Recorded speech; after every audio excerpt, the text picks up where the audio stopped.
Hello everyone, this is Simply Put Finances, a show where we discuss money and how to use it in our homes.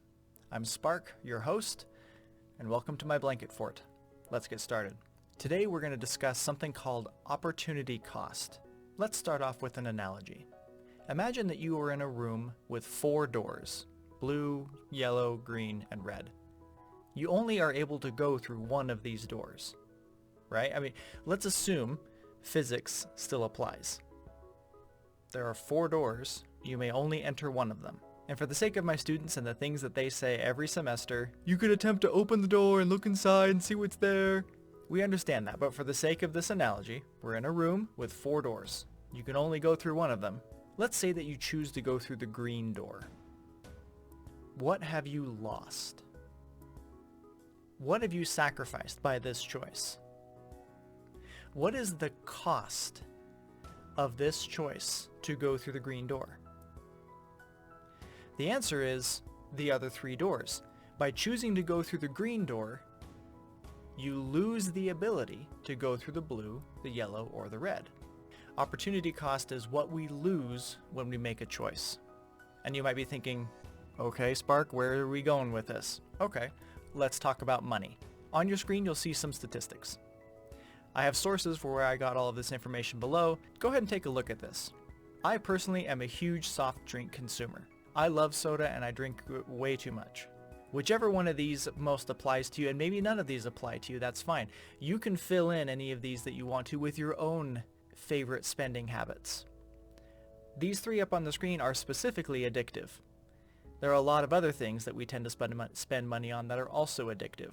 You know what your weaknesses are. You know what your vices are. You know what your favorite things to spend money on are. You can do some research and find out how much money you're spending. In fact, you should do some research and find out how much money you're spending in these favorite discretionary expenses. Things that you don't need to spend your money on. I don't need to be spending money on soft drinks, but I do. I don't need to. Again, let's look at this table. Look at how much money Americans are spending per household on average, $850 a year. Now that might not seem like a lot, especially when you step back and look at, well, the average American's netting about $50,000 a year. What's $850 compared to $50,000? I don't know. What is $850 a year? What is 1,300 pounds a year? What else is that costing you? Go back to the doors. What are you losing by spending your money on these things? Again, you have to be individual about this. You may not care about soda. You may not care about alcohol. You may not gamble. But you have yours. You have your habits. You have your favorite things to spend money on. It's time for you to look in the mirror and be real about it. Do you know how much you're spending on those things? If you don't, it's time to do some homework. Start keeping track. Form an expense tracker. Keep a piece of paper in your pocket or an app on your phone, and every time you spend money on that thing or those things, write it down and keep track of it. See how much you spend in a month, in 2 months, in 3 months on those things. It might be more than you expected. So the grand question of opportunity cost, what are we losing? The grand question is, what else could we be spending our money on? So I ran some numbers. $850 a year is the average American expenditure on soft drinks. What can you do with $850 a year? If you were to put it into an interest-bearing account, averaging 7%, in 5 years you would have $5,200. What can you do with $5,200? How many of you have children? Do you want your children to go to college? Are you wanting to help pay for it? How many of you want a new vehicle? Would $5,200 help you along that way? That's 1 year. You can buy depending on where you are, a relatively decent used vehicle for $5,200. That's 1 year of saving just by skipping the soft drinks. If you were to put that same $850 into an interest-bearing account averaging 9%, in 10 years, you'd have $14,000. For some of the smaller community colleges, that could easily cover your 2-year tuition for your children. If you were to take that same $850, the money that you may be spending per year on soda in your family, and put that into an interest-bearing account at 11%, in 20 years you'd have $60,000. Opportunity cost. What are we losing by making the choices that we're making? For some of us, we could be costing ourselves a lot more than we're really thinking, because we've never crunched the numbers, and that's why we're here today. Crunch some numbers, track your expenses, sit down with a calculator, and do the math. If you're wondering how I got these numbers, all I did is hop into a search engine and type compound interest calculator. If you don't understand what compound interest is, check this channel because I will be producing an episode on this topic.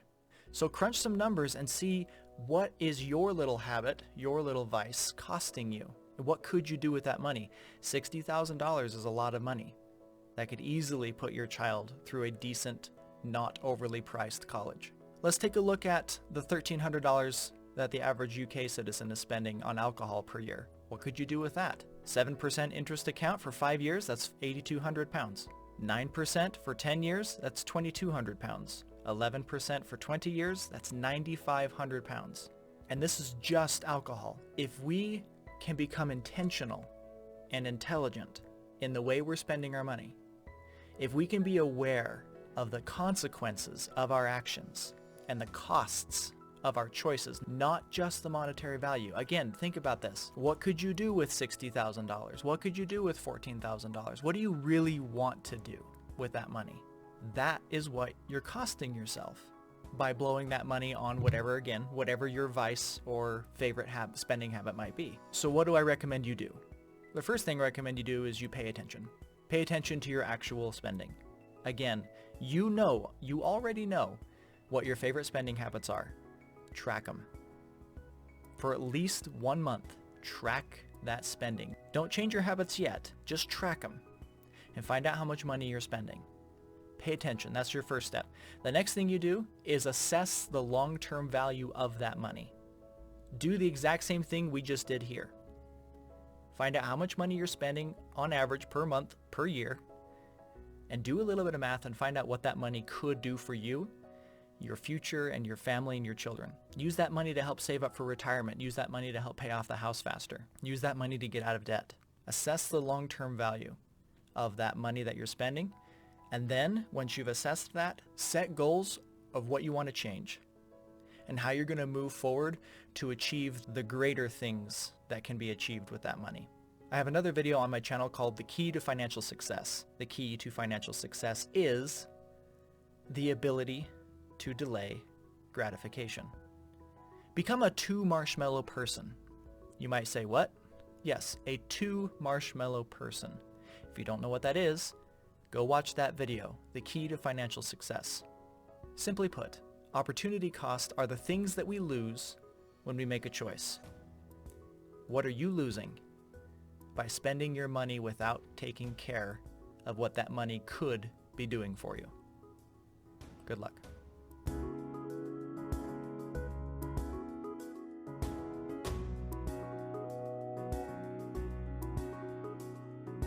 I will have an episode on this topic. Oh my gosh, why is this so hard?